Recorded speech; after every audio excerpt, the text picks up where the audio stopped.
बिस्मिल्लाहिर्रहमानिर्रहीम। मेरे चैनल ख्वाबों की डायरी के सामईन कराम, अस्सलामु अलैकुम। सामईन कराम, आज हम बात करेंगे किसी को कत्ल करने या ख़ुद कत्ल होने के हवाले से। सामईन कराम, अगर आपने मेरा चैनल ख्वाबों की डायरी को सब्सक्राइब नहीं किया तो प्लीज़ सब्सक्राइब कर लें और साथ लगे घंटी के बटन को भी ऑन कर लें ताकि मेरी हर नई आने वाली वीडियो का नोटिफिकेशन सबसे पहले आप तक पहुंच सके। तो चलें चलते हैं हम अपने मौजू यानी ख्वाब में किसी को कत्ल करने या ख़ुद कत्ल होने के हवाले से। इसकी मुख्तलिफ़ सूरतें हैं और उनकी मुख्तलिफ़ ताबीरें हैं। अगर आप भी इन तमाम सूरतों की ताबीरों को जानना चाहते हैं तो मेरी वीडियो को आखिर तक लाजमी देखें। ख्वाब के अंदर किसी को कत्ल करना बेदारी में गुनाह करने की अलामत है। ख्वाब देखने वाले को चाहिए कि सदका करे, क्योंकि सदका आने वाली मुसीबतों को टाल देता है। ख्वाब के अंदर अपने बच्चे को कत्ल करना बेदारी में रिस्क मिलने की अलामत है। ख्वाब के अंदर खुदकुशी करना सच्ची तौबा करने की तरफ इशारा है।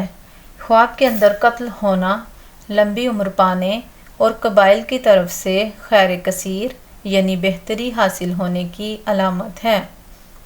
अगर किसी ने ख्वाब के अंदर देखा कि वो कत्ल हुआ है मगर वो कातिल को पहचान नहीं रहा, यानी इसको ये पता नहीं कि उसे किसने कत्ल किया है, तो दलील है कि ख्वाब देखने वाला शरीयत के मामले में सुस्त है, यानी कि शरीयत के मामले में वो सुस्ती करता है।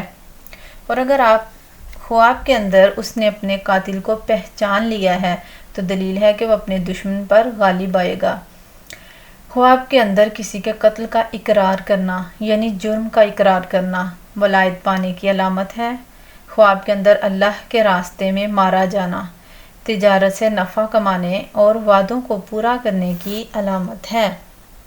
ख्वाब के अंदर जल्लाद को कत्ल करते हुए देखना, अगर ख़ुद को कत्ल होते हुए देखे जल्लाद से तो रंजो गम से निजात पाने, कर्ज़े से निजात मिलने और अगर बीमार है तो सेहत पाने की अलामत है।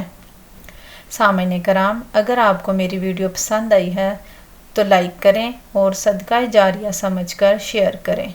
अल्लाह आपका हामी व नासिर हो। अल्लाह हाफिज़।